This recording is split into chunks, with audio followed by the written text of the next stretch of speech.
जैसा कि मैंने आपको कहा था कि हम लोग इस प्रॉपर्टी में अलग अलग तरह के क्वेश्चन की बात करने वाले हैं, तो हम आज एक और क्वेश्चन आपके लिए लेके आए हैं। इस प्रॉपर्टी चैप्टर में आपके करीबन 5 टाइप के क्वेश्चंस होते हैं। तो आपको मैंने एक टाइप सिखा दिया जिसमें आपको नॉर्मली पूछा जाएगा कि अगर एक बैग में इतनी बॉल्स है या उस बॉल में उसमें से एक रैंडम बॉल निकालेंगे तो क्या प्रॉपर्टी रहेगी।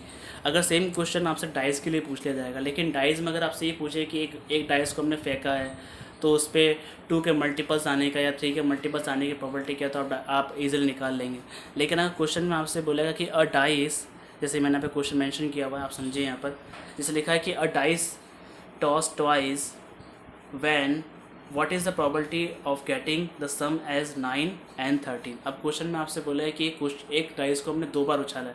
देखिए, अगर क्वेश्चन में आपसे ये कहे कि एक डाइस को आपने 2 बार उछाला है या उसको या दो डाइस को आपने साइमल्टेनियसली उछाला है, तो what is the probability of getting the sum of 9 on that dice, कि उस डाइस पे आने वाले नंबर का सम 9 होगा, 13 होगा या फिर कुछ और भी होगा, तो आप कैसे निकालेंगे।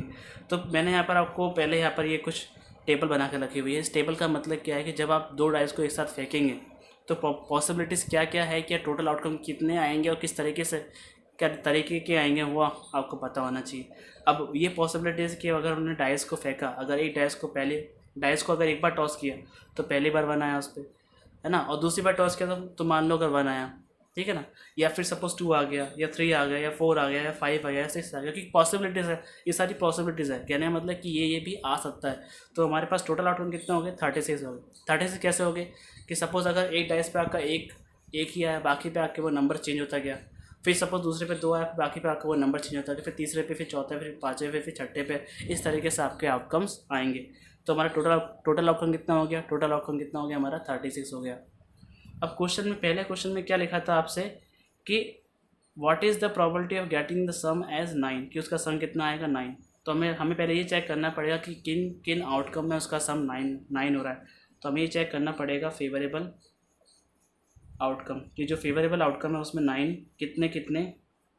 कितने इवेंट्स पे हमको 9 शो हो रहा है। तो आप लोग देख रहे हो कि इस वाले पे हमारे को 9 शो हो रहा है, क्योंकि 3 + 6 कितना होगा, 9 हो गया आपका। फिर 5 + 4 वाले पे भी आपका 9 हो जाएगा, 5 + 4 वाले पे 9 हो जाएगा आपका। फिर आपका 5 4 वाले पे, और फिर आपका 6 3 वाले पे। यानी हमारे पास ये 4 ऐसे इवेंट है जहाँ पर आपका जो डाइस है उस पर आने वाले नंबर का सम कितना होगा, 9 होगा। तो आप लोग देख रहे हैं कि हमारी जो प्रॉपर्टी ऑफ गेटिंग सम 9 वो कितना हो गया हमारा 4/36, यानी 4 1 4, 4 9 36, यानी 1/9 प्रॉपर्टी होगी। क्लियर है आपको। अगर आपको ऐसे ही चेक करना है कि जो डाइस पे जो नंबर आ रहे हैं उनका सम कितना है, 13 है, तो आप कैसे निकालेंगे, ध्यान दीजिएगा। अब आपको चेक करना पड़ेगा कि कौन से इवेंट ऐसे हैं जिनके ऊपर आने वाले नंबर का सम कितना हो आपका 13 हो।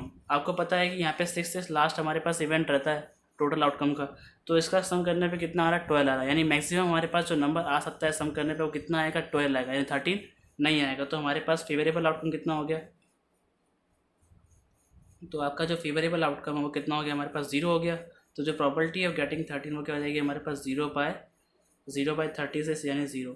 तो ये हमारे पास हमारा आंसर आ गया। तो इस तरीके से आपको क्वेश्चन सॉल्व करना। अगर आपको क्वेश्चन में बोल दिया जाए कि आपने 2 डाइस को टॉस किया है तो उस पर आने वाले नंबर का सम ये होने की क्या प्रॉपर्टी, तो आपको क्वेश्चन इस तरीके से सॉल्व करना है। आई होप आपको ये वीडियो पसंद आया होगा। तो please like share and subscribe my channel. Thank you.